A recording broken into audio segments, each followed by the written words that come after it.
বিশ্বকাপের আগে এবার নজর কাড়লেন আর্জেন্টাইন বুন্দিয়া। ফাইনালের মঞ্চে এবার মাঠে নেমে তুলে নিলেন গোল ও অ্যাসিস্ট। একই সাথে ৪৪ বছর পর দলকে জেতালেন ইউরোপের কোনো বড় শিরোপা। সব মিলিয়ে আলোচনার জন্ম নেওয়া বুন্দিয়া হতে পারেন আর্জেন্টিনার জন্য চমক। এমন পারফরমেন্স তাকে এনে দিতে পারে বিশ্বকাপ দলেও ডাক।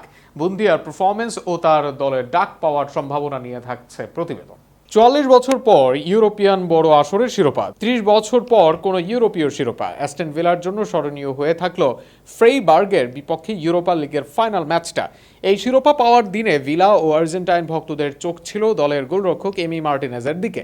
তবে দিন শেষে মনোযোগ কেড়ে নিলেন অন্য একজন। তিনি এমিরি স্বদেশী আর্জেন্টাইন আরেক Emiliano. Attacking midfielder Emiliano bundiya perform করে পেলেন ফাইনালের সব নজর। বুন্দিয়া নিজের প্রথম গোল করলেন প্রথমার্ধের অতিরিক্ত সময়ে। এক গোল হজমের পর ম্যাচে ঘুরে দাঁড়ানোর চেষ্টা ছিল ফ্রেইবার্গের। তবে কিছু বুঝে ওঠার আগে এবার তাদের জালে আঘাত বুন্দিয়ার।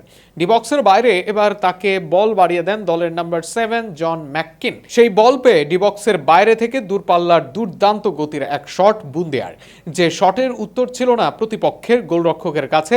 লিড পায় অ্যাস্টন ভিলা।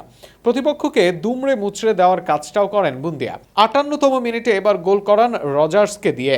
ক্রস থেকে বল পান বুন্দিয়া, সেখান থেকে তার বাড়ানো বলে গোল করতে ভুল করেননি রজার্স। আর তাতেই কফিনের শেষ পেরেক দেয় অ্যাস্টন ভিলা। হেসে খেলেই পা রাখে ইতিহাসের পাতায়। এই মৌসুমে ২০ গোল অ্যাসিস্ট বুন্দিয়ার নামের পাশে। ১১ গোলের সাথে করেছেন ৯টি অ্যাসিস্ট। দীর্ঘ সময় জাতীয় দলের বাইরে থাকলেও ক্লাব ফুটবলে ধারাবাহিকভাবে নিজের সামর্থ্যের প্রমাণ দিয়ে আসছেন ২৯ বছর বয়সী এই ফুটবলার। আক্রমণ গঠন, শেষ পাস দেওয়া এবং প্রয়োজনের মুহূর্তে গোল করার ক্ষমতা তাকে অন্যদের থেকে আলাদা করেছে।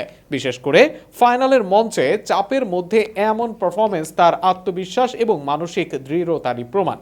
বিশ্বকাপের আগে এমন পারফরমেন্স বুন্দিয়াকে ডাক পাওয়ার দৌড়ে এগিয়ে রাখবে, বিশেষ করে ইনজুরির আলোচনায় নিকো প্যাজ। আক্রমণে এখনো মেসি, আলভারেজ, লাউতারোদের বাইরে নেই স্থায়ী নাম। সে জায়গা থেকে বুন্দিয়া হতে পারেন কার্যকর একটি অপশন।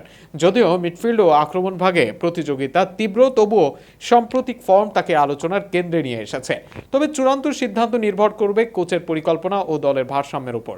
তবুও ফাইনালে জোড়া গোল ও একটি অ্যাসিস্টের পর বুন্দিয়ার নাম যে বিশ্বকাপ স্কোয়াডের সম্ভাব্য তালিকায় জোরালোভাবে উঠে এসেছে তা বলাই যায়।